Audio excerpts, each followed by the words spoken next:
I walked into my husband's office, and found my sister sitting on his lap. What I did next made. The moment I opened that office door, my world shattered into a million pieces.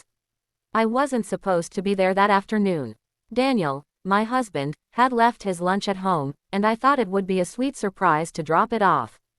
I had done it a dozen times before, slipping into his office with a smile, watching his face light up when he saw me. But this time, as I pushed the door open, the scene before me stopped me cold. There she was, my sister, Emily, sitting on Daniel's lap, her hand resting on his chest, his arm wrapped around her waist as if it belonged there. My throat tightened, my heart pounded so loud I thought the walls would echo it. For a moment, none of us moved. Emily's eyes widened, her lips parted in shock. Daniel froze, his face draining of color. And I stood there in the doorway, clutching the lunch bag that suddenly felt like a cruel joke. Really, my voice cracked like glass. My own sister. The silence that followed was unbearable. Emily scrambled off his lap, adjusting her blouse, avoiding my gaze. Daniel stammered, "It's not what it looks like." "Don't you dare say that," I snapped, my voice trembling. "Because it looks exactly like betrayal." I turned to Emily, my baby sister, the one I had defended when kids bullied her at school, the one I had lent money to when she was struggling after her divorce, the one I trusted enough to invite into my home for dinners, holidays, celebrations. "How could you?" I whispered. My chest felt like it was caving in. Out of everyone in this world, why him? Tears welled in her eyes, but I didn't wait for her excuse. I dropped the bag on the floor and walked out, my hands shaking, my vision blurred with tears. That night, I packed a bag and left.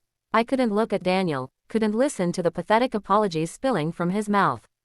It was a mistake, it didn't mean anything, I swear I love you. He followed me from room to room, desperate, begging me to stay. But the image of my sister on his lap played over and over in my mind like a cruel movie I couldn't shut off.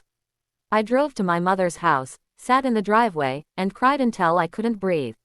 My mother held me in her arms like I was a child again. And when I told her what had happened, she closed her eyes, her face twisted in pain. "Your sister," she whispered, her voice breaking. "Yes," I said, "my sister." The days that followed were a blur of betrayal and disbelief. Emily tried to call me dozens of times, but I couldn't bring myself to answer.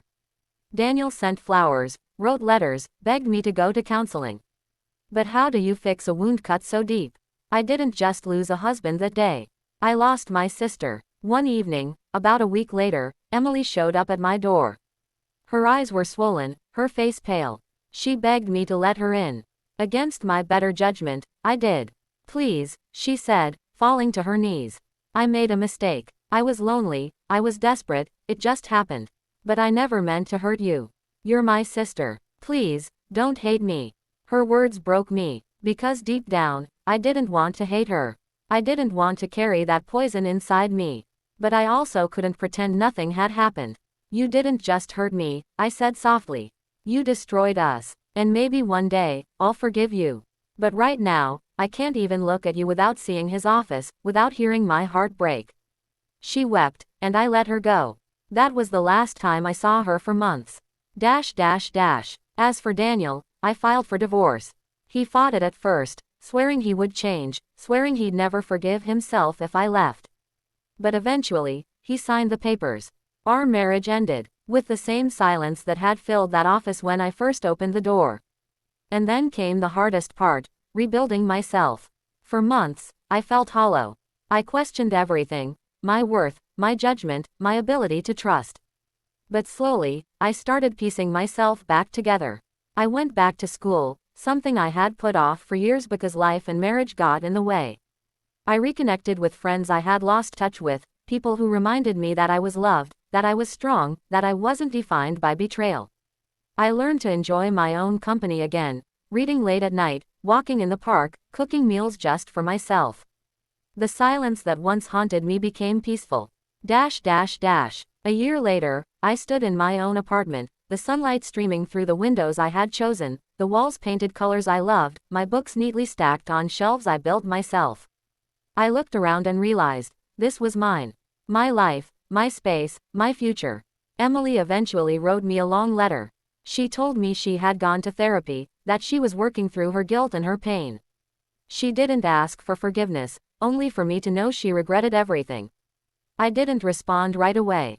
Forgiveness is complicated, but one day, maybe, I'll find it in my heart. Not for her, not even for Daniel, but for me, because carrying anger is too heavy a burden. If you're listening to this, I want you to take this with you: betrayal doesn't define you. Being hurt by the ones you love most doesn't mean you're weak, it means you're human. And surviving that pain, walking through it, and coming out stronger on the other side, that makes you powerful. I walked into that office and saw the truth I never wanted to face. But walking away from it, that was the moment I chose myself. And that choice changed everything.